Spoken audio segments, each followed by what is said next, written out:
তো good morning guys, আজকে যেহেতু শিব পুজো পড়েছে মানে হচ্ছে 8 তারিখ, তো আজকে রাত্রের থেকে 5টা থেকে মনে হয় কালকে সারাদিন থাকবে। আর কালকে হচ্ছে 9 তারিখ, তো 9 তারিখে শিব পুজো। তো সেজন্য আগের দিন দেখো ফুল মানে নিয়ে আসলাম।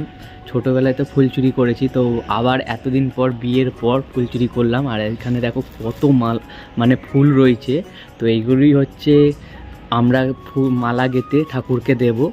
তো এইবারের পুজোটাতে একদম অন্যরকম স্পেশাল, যেহেতু মানে প্রথম বছর আমাদের বিয়ে হয়েছে, তো দুজন মিলেই শিব পুজো দেওয়ার ইচ্ছা আছে। তো যতটা পারবো তোমাদের সাথে শেয়ার করবো, যত মানে ঘরেই দেবো, বাইরে কোথাও দেবো না ভেবেছি। তো দেখা যাক কী হয়।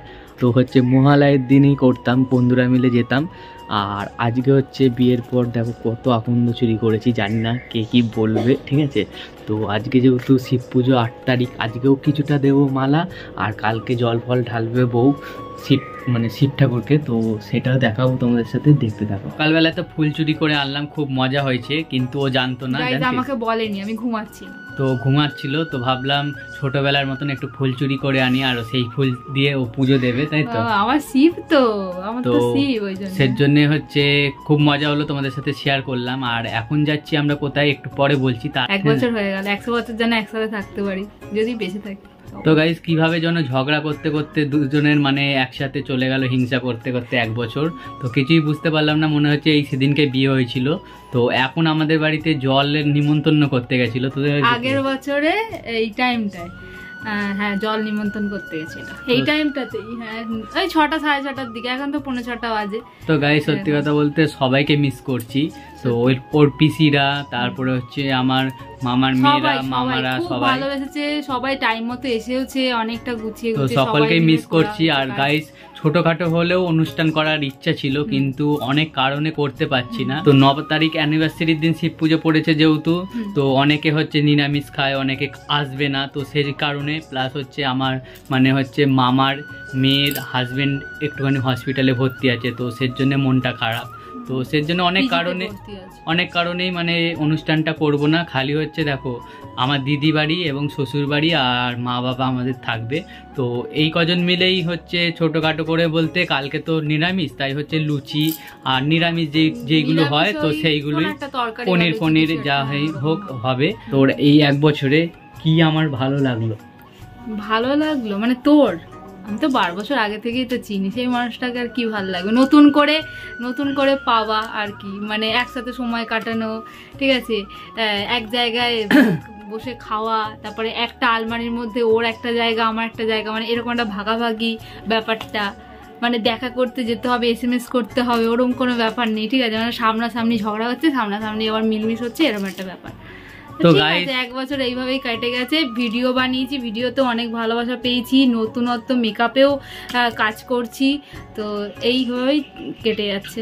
তো গাইস, সত্যি কথা বলতে দেখো, আমাদের বিয়েটা মানে হিস্ট্রিটা বললে তোমাদের গায়ে কাটা দেবে।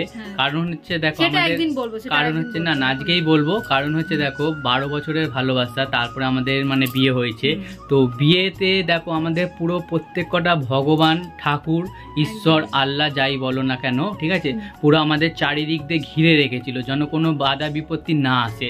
তো সেই কারণটা আমি তোমাদেরকে বলছি ঘটনাটা। তো দেখো আমাদের বিয়ে যেদিন হয়েছে, তো সেদিনকে ওর কোন নাম্মা মারা গেছে, আমারই মানে জ্ঞাতির মধ্যে, বুঝেছো তো, আমার কি নাম্মা হয়, ছোট নাম্মা হয়, ঠিক আছে। তো ওর ছোট নাম্মা মারা গেছে, তো আমার ওই বাড়ি থেকে তো মানতে হবে, এরকম একটা ব্যাপার।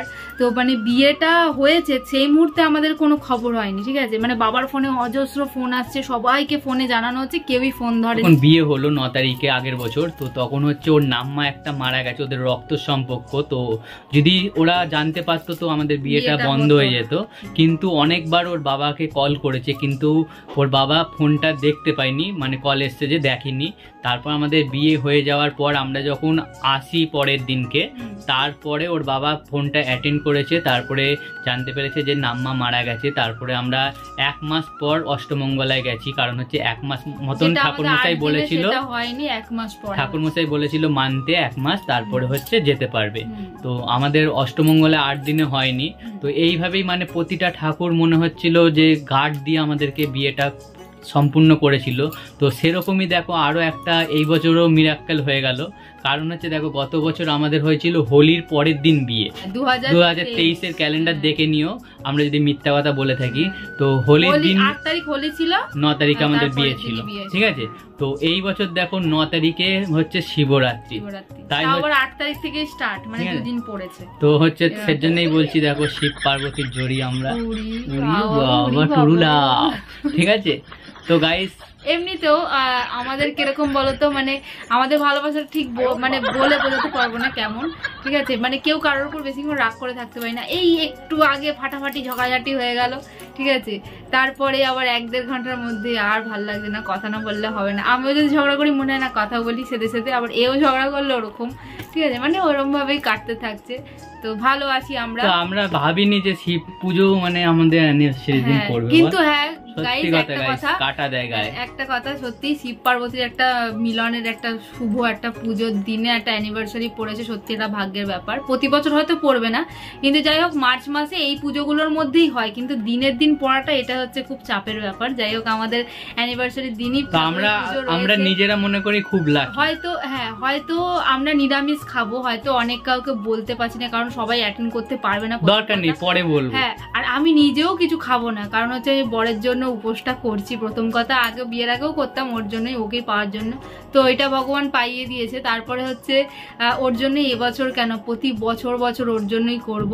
তো গাইস তোমরাই বলো না কজন এরকম লাকি হয় যে মানে অ্যানিভার্সারির দিন হচ্ছে অ্যানিভার্সারিতে আমি ওর থেকে কিচ্ছু চাইনি গাইস, এটাও তোমাদের সাথে ওপেন করছি, ঠিক আছে। ওর থেকে আমি মোটা মোটা শাখা পলা চেয়েছি, সেটা আমাকে এই মুহূর্তে দিতে পারছে না, একটু চাপে আছে, সেহেতু বলেছে দেবো আমি 1-1.5 মাসের মধ্যে। আমি কিন্তু কিচ্ছু চাইনি, আর হচ্ছে একটা পুতুল চেয়েছি, ব্যাস এই দুটো। এবার তোমাদেরকে আমি জানাবো যে কত গাইস এই যে পুতুল, আমি এই যে পুতুল, ঠিক আছে, ওইসব কোনো কথা নেই, পুতুল মানে তারপরে কিছু চাই, আরো পুতুল চাই ব্যাস। তো গাইস চলো দিদি বাড়ি আর হচ্ছে ওর মা বাবাকে নিমন্ত্রণ করে আসি, ছোটখাটো করে নিজেদের মধ্যে খাওয়া দাওয়া হবে, তো দেখতে থাকো।